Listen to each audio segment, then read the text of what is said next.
Milton's Secret, an adventure of discovery through then, when, and the power of now, by Ekhart Tolle and Robert S. Friedman, illustrated by Frank Riccio. Milton, a bright and cheerful boy, loved life.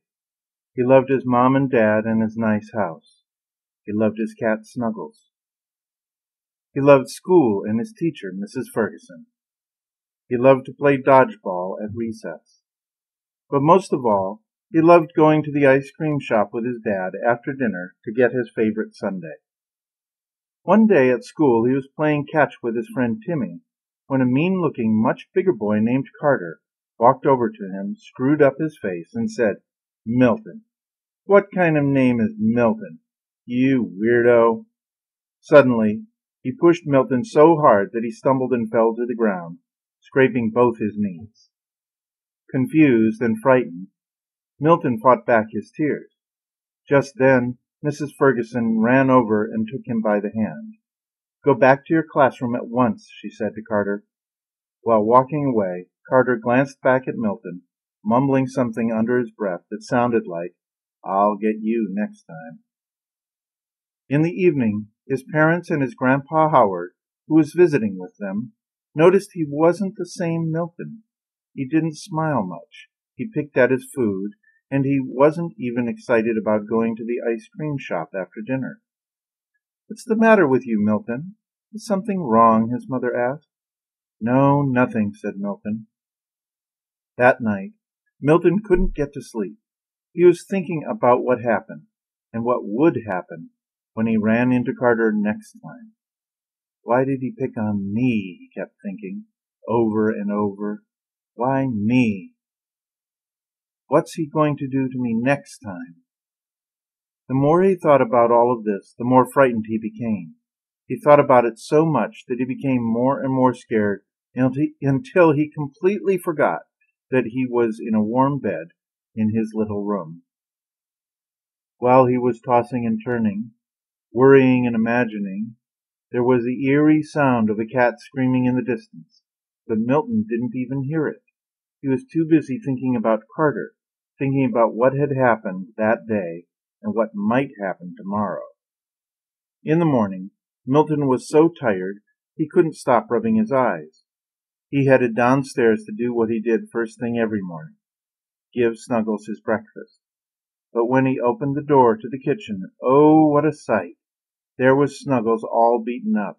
His right paw was bleeding, it looked like a chunk had been taken out of his left ear, and he was missing several patches of hair. Milton let out a scream. "Oh, poor Snuggles! What happened to you?" He picked him up straight away and rubbed his cheeks against his furry body. "I bet it was that Brutus. He's supposed to always be locked in his yard. Poor Snuggles." His parents and his grandpa, upon hearing Milton scream, came running to see what was going on. "Look what happened to Snuggles," Milton blurted out. "It must have been Brutus." "Who's Brutus?" asked Grandpa Howard. "He's the Doberman across the street," Milton replied. "His owners haven't trained him right, and he's a mean dog." Milton took Snuggles to the sink in the kitchen, where he and his mom washed Snuggles' wounds and bandaged his ear and paw. Once Snuggles was all cleaned up, Milton carried him to the couch in the living room to cuddle and comfort him. Grandpa Howard sat in an armchair watching Milton. In no time at all, Snuggles, resting on Milton's chest, was purring blissfully. The purring was so strong that it made Milton feel warm and tingly inside, all through his chest and back. This set Milton to wondering. "Grandpa," Milton asked, "how can Snuggles be so happy just after being beaten up?" "Milton, cats are not like humans. Snuggles can easily let go of what happened yesterday, and he doesn't worry about tomorrow. He lives in the now. That's why he's happy even though not long ago Brutus was attacking him. Most people don't live in the now because they think of yesterday or tomorrow most of the time, and a lot of the time they are unhappy." Milton paused for a moment and then asked, "The now? What does that mean, Grandpa? What's the now?" "Milton." "Yes, Grandpa." Pay attention to what's around you. Look. Listen. Then, spreading his arms as wide as he could, Grandpa said, "This is the now." "Oh, wow!" exclaimed Milton.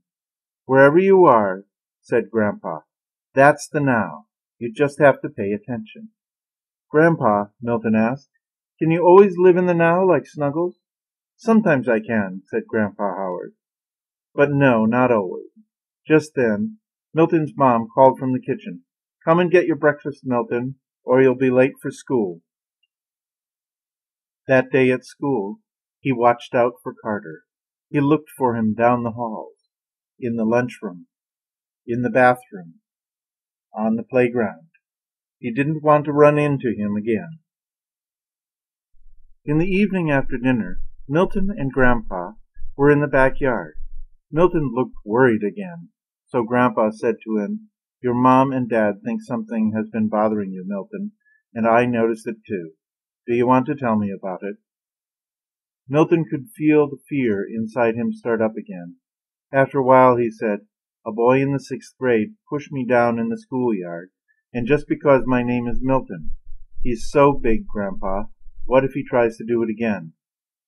Grandpa, holding up his right hand, signaled with his index finger. "If he ever tries to hurt you again, promise me you'll tell your mom or Dad at once, and you should also tell your teacher." "Okay, I promise," said Milton. "When did this happen?" asked Grandpa. "Yesterday." "I see," said Grandpa, "yesterday. That was when it happened. But it's not happening now, is it?" Milton, angry and frustrated, said, "Of course it's not happening now, but I'm worried he'll try to do it again." Grandpa replied, "If he does, it will be then, won't it? You're worrying about then, and you're thinking about when. Aren't you forgetting something? Then and when are in your head. They are not here now, are they?" "I don't understand," said Milton. "Then and when are in my head? What are you talking about?" But Grandpa didn't respond. He just looked at him with deep understanding and smiled. That night, in bed, Milton started to worry again, thinking about Carter and what he did and what he will do next time. Thinking. When he finally fell asleep, he found himself in a strange